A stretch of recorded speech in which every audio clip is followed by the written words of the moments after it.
मित्रांनो, जसं की आपल्याला माहिती आहे, बी-पी-एड सी-ई-टीचे फॉर्म हे 16 जानेवारीपासून सुरू झालेले आहेत आणि या फॉर्म भरण्याची जी शेवटची तारीख असणार आहे, ती 2 फेब्रुवारी असणार आहे.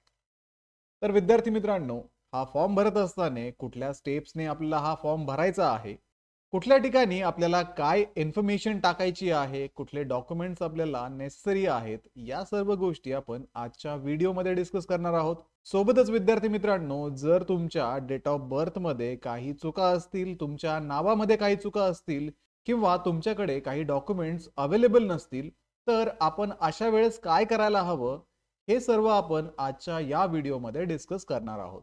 तर हॅलो विद्यार्थी मित्रांनो, मी तुमचा एज्युकेटर अरविंद आणि तुमचं स्वागत आहे ग्लोबल ऑनलाईन मध्ये. मित्रांनो, महाराष्ट्र बीपीएड सीईटी 2026 साठी असणारी लाईव्ह बॅच 19 जानेवारी 2026 पासून ग्लोबल ऑनलाईन मध्ये सुरू होत आहे. या बॅच मध्ये तुम्हाला डेली लाईव्ह क्लासेस दिले जातात. तसेच विद्यार्थी मित्रांनो, तुम्हाला लाईव्ह क्लासेस अटेंड करणं पॉसिबल नसेल तर रेकॉर्डेड व्हिडिओ लेक्चर सुद्धा इथे अवेलेबल असतात. संपूर्ण अभ्यासक्रमाच्या अपडेटेड नोट्स असतील, 50 पेक्षा अधिक मॉक टेस्ट आणि 2000 पेक्षा अधिक एमसीक्यू सुद्धा तुम्हाला या बॅच मध्ये दिले जातील. बॅचला जॉईन करण्यासाठी स्क्रीनवरती दिलेल्या नंबरवरती तुम्ही व्हॉट्सअप करू शकता किंवा प्ले स्टोअरवरती जाऊन तिथेही ग्लोबल ऑनलाईन ॲपमध्ये तुम्ही हा कोर्स जॉईन करू शकता. तर विद्यार्थी मित्रांनो, लवकरात लवकर हा कोर्स जॉईन करून महाराष्ट्रातल्या टॉपच्या बीपीएड कॉलेजमध्ये ऍडमिशन घेण्याची तयारी अगदी आत्तापासूनच सुरू करा. तर मित्रांनो, आता पाहूयात आपण की हा फॉर्म कसा सबमिट करायचा. त्यासाठी तुम्हाला सुरुवातीला सीईटी सेलच्या ऑफिशियल वेबसाईटवरती यावं लागेल. त्यानंतर इथे तुम्हाला CET examination portal for AY 2026-27 दिसेल. त्याच्यावरती तुम्हाला सुरुवातीला क्लिक करायचंय. त्याच्यावरती क्लिक केल्यानंतर तुमच्या पुढे एक लॉग इनचं पेज ओपन होईल. आता विद्यार्थी मित्रांनो, ज्या विद्यार्थ्यांनी सीईटीच्या पोर्टलवरती अजून रजिस्ट्रेशन केलं नसेल, अशा विद्यार्थ्यांसाठी इथे न्यू युजर रजिस्टर ऑप्शन आहे. तर सुरुवातीला तुम्ही इथे रजिस्टर करून घ्या. याच्यामध्ये तुम्हाला तुमचा email ID, password, confirm password, full name as per Aadhaar टाकायचे, डेट ऑफ बर्थ इथे एंटर करायची आणि रजिस्टर वरती क्लिक करायचे. त्यानंतर विद्यार्थी मित्रांनो, तुम्ही जो ईमेल आयडी इथे टाकला असेल, त्या ईमेल आयडी वरती तुम्हाला एक सीईटी कडनं मेल येईल. तिथे व्हेरीफाय ईमेल वरती क्लिक केल्यानंतर तुमचा ईमेल व्हेरीफाय होईल आणि तुम्हाला रजिस्ट्रेशनसाठी रिडायरेक्ट केलं जाईल. पुढे तुम्हाला रजिस्ट्रेशन करत असताना सुरुवातीला नेम ॲज पर आधार टाकायचंय. हे जे नाव आहे ते ऑटो फेच झालेलं असेल, म्हणजे ॲज पर तुमच्या आधार कार्ड नुसार हे नाव तुमचं इथं आलेलं असेल. त्यानंतर डेट ऑफ बर्थ आधारवरचीच इथं आलेली असेल. पुढे आधार आयडी ऑटो फेच असेल. अपार आयडी इथे तुम्ही मॅन्युअली पण टाकू शकता आणि डिजी लॉकर वरनं सुद्धा हा अपार आयडी इथे फेच केलेला असेल. तर हा अपार आयडी कसा काढायचा याचा सविस्तर व्हिडिओ चॅनलवरती अवेलेबल आहे. त्याची लिंक मी तुम्हाला डिस्क्रिप्शन मध्ये देत आहे किंवा व्हिडिओच्या शेवटी एंड स्क्रीनला तुम्हाला तो व्हिडिओ सुद्धा दिसेल. आता विद्यार्थी मित्रांनो, इथे candidate name as per Aadhaar filled by candidate, म्हणजे तुम्ही स्वतः तुमच्या आधारनुसार इथे तुमचं नाव सबमिट करायचंय. पुढे कॅन्डिडेटचं नाव एसएससीच्या किंवा एचएससीच्या मार्कशीट नुसार टाकायचंय. इथे तुम्ही तुमच्या एचएससी एसएससीच्या मार्कशीट नुसार तुमचं नाव एंटर करू शकता. त्यानंतर मोबाईल नंबर हा ऑटो फेच झालेला असेल. पुढे खाली स्क्रॉल केल्यानंतर तुम्हाला डेट ऑफ बर्थ इथे एंटर करायची आहे. ही तुम्ही manually as per SSC marksheet enter करा. वडिलांचं नाव इथे एंटर करा, आईचं नाव इथे एंटर करा. त्यानंतर तुमचं जेंडर, तुमचं रिलिजन, कुठल्या रिजन मधून आहात, ग्रामीण भागातून आहात, शहरी भागातून आहात, तुमची मातृभाषा सिलेक्ट करा. त्यानंतर तुम्हाला नॅशनॅलिटी इंडियन सिलेक्ट करायची आहे. तुमचा अॅन्युअल फॅमिली इन्कम, वार्षिक उत्पन्न इथे टाका. मॅरिड आहात का, तर मॅरिड असेल तर मॅरिड, अनमॅरिड असेल तर अनमॅरिड टाका. स्पाउसचं नेम तुम्हाला इथे एंटर करावं लागेल पुढे. त्यानंतर विद्यार्थी मित्रांनो, परमनंट ऍड्रेस आणि ऍड्रेस फॉर करस्पॉन्डन्स इथे टाकायला तुम्हाला ऑप्शन आहे. मग तुमचा परमनंट ऍड्रेस जो असेल तो इथे एंटर करायचा आहे आणि पुढे ऍड्रेस फॉर करस्पॉन्डन्स म्हणजे तुमचा सध्याचा जो पत्ता आहे तो इथे एंटर करायचा आहे. जर दोन्ही ऍड्रेस सेम असतील तर same as per permanent address वरती क्लिक करा.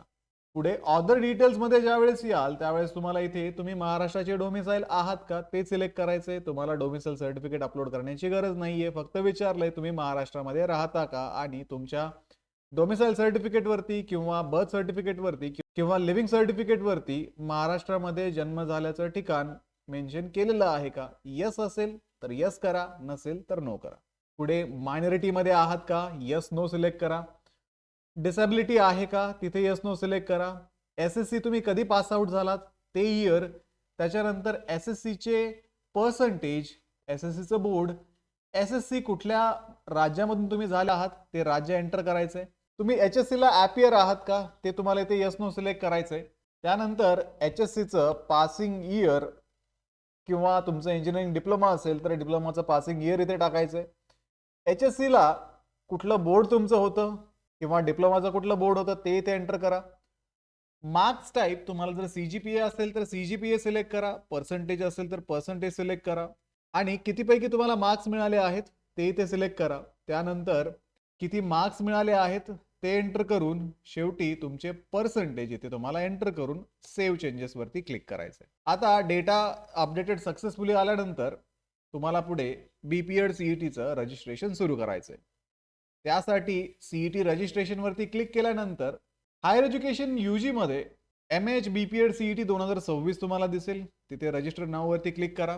रजिस्टर नाव वरती क्लिक केल्यानंतर तुम्हाला प्री रिक्विजिट इथे दिसतील. याच्यामध्ये तुमची फीज दिलेली आहे, कुठल्या प्रकारचे डॉक्युमेंट तुम्हाला हवे आहेत ते सांगितलंय.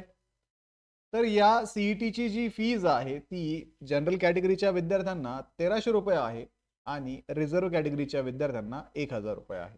पेजच्या बॉटमला I have downloaded the information brochure वरती क्लिक करून proceed to complete the application form वरती क्लिक करायचंय. त्यानंतर तुम्हाला तुमच्या पुढे तुमचे पर्सनल डिटेल्स दिसतील.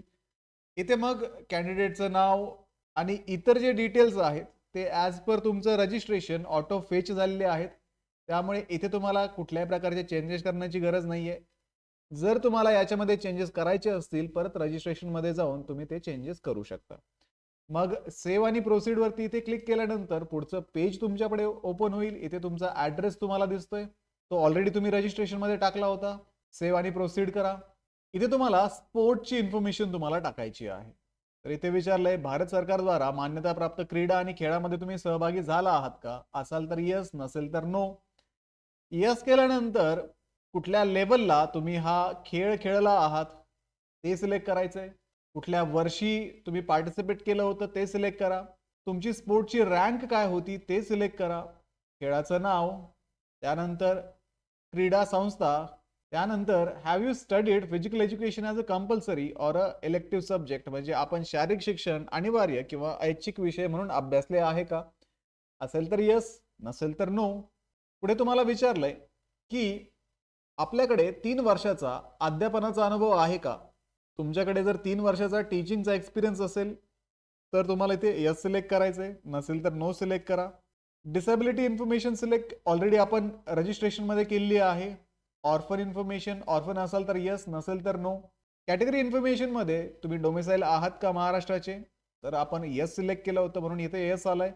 पुढे तुमची जी कॅटेगरी आहे ती तुम्हाला सिलेक्ट करायची आहे. तर तुम्हाला इथे तुमच्या कास्टचं नाव एंटर करावं लागेल आणि तुमच्याकडे EWS आहे का, असेल तर यस, नसेल तर नो सिलेक्ट करा. तुम्ही दुसरी एखादी कॅटेगरी सिलेक्ट केली तर तुमच्या कॅटेगरीचं नाव तुम्हाला एंटर करावं लागेल.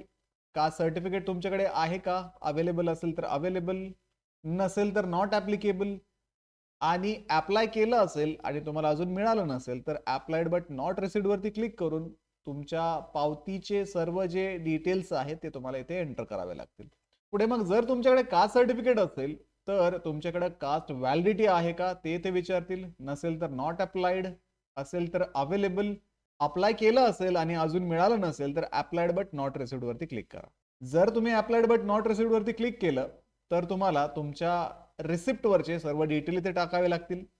अवेलेबल वरती सिलेक्ट केलं तर तुम्हाला तुमचा व्हॅलिडिटीचा नंबर इथे टाकावा लागेल. पुढे नॉन क्रिमिलियर विषयी विचारलेलं आहे.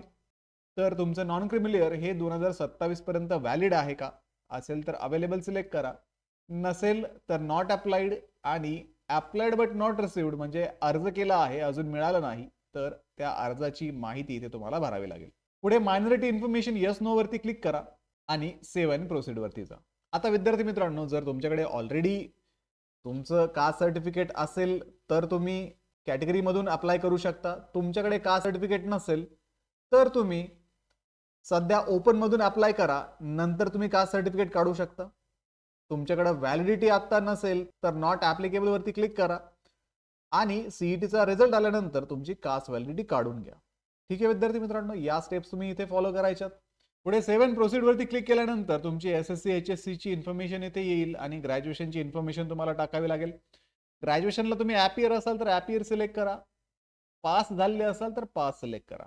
ॲप इयर सिलेक्ट केल्यानंतर तुमची डिग्री इथे सिलेक्ट करावी लागेल. पास सिलेक्ट केल्यानंतर तुम्हाला तुमच्या डिग्रीचे डिटेल इथे टाकावे लागतील. कधी उत्तीर्ण झाला आहात, पर्सेंटेज होते की CGPA होते, कुठली डिग्री तुमची होती, कुठला क्लास तुम्हाला इथे मिळाला आहे, युनिव्हर्सिटीचं नाव, युनिव्हर्सिटीचं राज्य आणि कुठल्या महिन्यामध्ये तुम्ही पास झाला आहेत ते तुम्हाला इथे एंटर करावं लागेल. त्यानंतर I have read and understood eligibility क्रायटेरियावरती क्लिक केल्यानंतर सेव्ह आणि प्रोसीड वरती क्लिक करा. तर सेव्ह अँड प्रोसीड वरती क्लिक केल्यानंतर तुम्हाला तुमची लँग्वेज ऑफ क्वेश्चन पेपर किंवा मीडियम ऑफ क्वेश्चन पेपर इथे निवडायचा आहे. English, Marathi, Hindi 3 options available आहे, त्यापैकी एक सिलेक्ट करा. त्यानंतर तुम्हाला एक्झामिनेशन सेंटरचे जिल्हे निवडावे लागतील.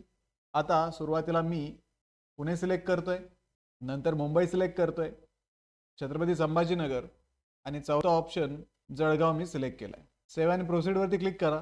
आता विद्यार्थी मित्रांनो, पुढे तुम्हाला तुमचा फोटो आणि सिग्नेचर अपलोड करायला सांगतील. तर इथे दिलेल्या इन्स्ट्रक्शन नुसार तुमचा फोटो असावा. फोटो हा रिसेंट असावा. त्यानंतर सिग्नेचर ही ब्लॅक किंवा ब्ल्यू पेनने केलेली असावी आणि आयडेंटिटी प्रूफ म्हणून तुम्ही तुमचं Aadhaar card, PAN card, bank passbook किंवा वोटर ID अशा गोष्टी इथे अपलोड करू शकता. त्यानंतर या सर्व गोष्टी अपलोड केल्यानंतर सबमिट वरती ज्यावेळेस क्लिक कराल, पुढे विद्यार्थी मित्रांनो तुम्हाला तुमचा ॲप्लिकेशन फॉर्म दिसेल. त्या ॲप्लिकेशनमध्ये तुम्ही जेवढ्या डिटेल्स या फॉर्ममध्ये भरल्या आहेत त्या सर्व डिटेल्स इथे फेच केलेल्या असतील. तर त्या डिटेल्स एकदा चेक करून घ्या, कारण इथे तुम्हाला एडिटचा ऑप्शन आहे. सर्व डिटेल चेक करून घ्या. तुम्ही जे पॅन कार्ड अपलोड केलंय, जो फोटो अपलोड केलाय, त्या डॉक्युमेंट्स व्यवस्थित अपलोड झाल्या आहेत का हे चेक करण्यासाठी पण तुम्हाला इथे ऑप्शन आहे. व्ह्यू वरती क्लिक केल्यानंतर तुम्हाला तुमचं पॅन कार्ड सुद्धा इथे समोर दिसेल. तर एकदा तुम्ही सगळं कन्फर्म केल्यानंतर प्रिंट प्रिव्ह्यू फॉर्म येत आहे. तर ही प्रिंट काढून ठेवा, कारण तुम्हाला पुढे CETच्या कॅप राऊंडच्या वेळेस ही प्रिंट गरजेची आहे. ॲडमिशनच्या वेळेस तुम्हाला ही प्रिंट लागणार आहे, त्याच्यामुळे ही प्रिंट काढून तुमच्याकडे व्यवस्थित जपून ठेवा. लास्ट फेजमध्ये आय कन्फर्म वरती क्लिक करा आणि कंटिन्यू करा. आता तुम्हाला इथे सांगितलं जातंय की प्लीज तुम्ही तुमच्या ॲप्लिकेशन फॉर्म मधले सर्व काही डिटेल्स व्हेरीफाय करून घ्या. तुम्ही व्यवस्थित डिटेल्स भरले आहेत का, तरच तुम्ही पुढे जाऊ शकता. आता आपण ऑलरेडी चेक केलेलं आहे.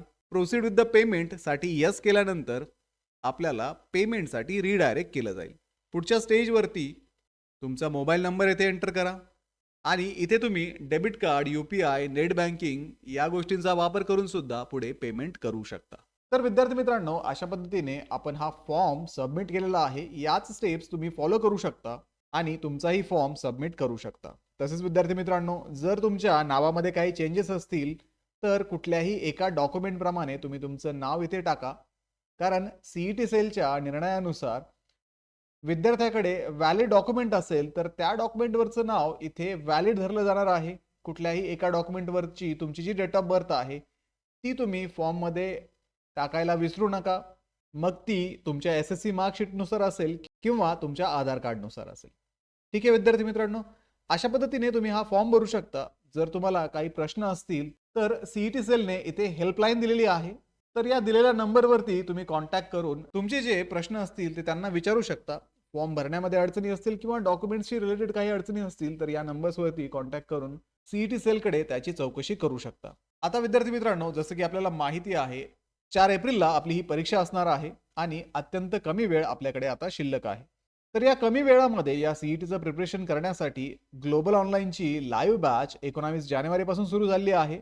बॅचला जॉईन करण्यासाठी स्क्रीनवरती दिलेल्या नंबरवरती व्हॉट्सअप करा किंवा प्ले स्टोअरवरती जाऊन तिथेही ग्लोबल ऑनलाईन ॲपमध्ये तुम्ही हा कोर्स जॉईन करू शकता. तर लवकरात लवकर या बॅचला जॉईन करून महाराष्ट्रातल्या टॉपच्या BPED कॉलेजमध्ये ॲडमिशन घेण्याची तयारी अगदी आत्तापासूनच सुरू करा. व्हिडिओला लाईक करा, तुमच्या मित्रांना हा व्हिडिओ शेअर करा. भेटूया पुढच्या व्हिडिओमध्ये. तोपर्यंत एक्झामचं प्रिपरेशन सुरूच ठेवा. थँक्यू.